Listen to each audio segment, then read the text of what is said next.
భక్త తుకారాం, గురు సాహెబ్ పేరు కబీర్ దాస్, సదాశివ బ్రహ్మేంద్ర స్వామి కర్ణాటక, పివరే రామరసం రాసిందేవారు సదాశివ బ్రహ్మేంద్ర స్వామి, పివరే రామరసం రసనే పివరే రామరసం సంస్కృతంలో రాశాడు ఆయన అద్వైతవాడు.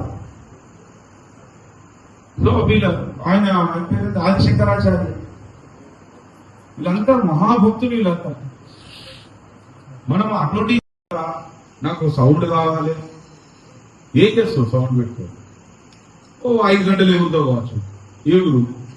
దానివల్ల వచ్చే ప్రయోజనం ఏంటి? ఈ లోపల ఏమైనా శక్తి ఉత్పత్తి అవుతుందా?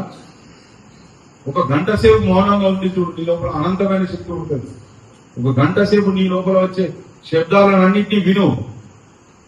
మౌనంగా నిశ్శబ్దంగా ఉన్న ప్రదేశంలో పోయి కళ్ళు మూసుకొని నీ లోపల జరిగే నీ రక్త ప్రసరణ, నీ గుండె చప్పుడు, నీ కణాలు ఎట్లా కదులుతున్నాయి, నీ మనసు ఏం ఆలోచన చేస్తుంది పక్కన పెట్టి నీ శరీరం ఎట్లా స్పందిస్తుంది అనేది ఒక గంట సేపు ఆలోచన కళ్ళు మూసుకొని చూడు.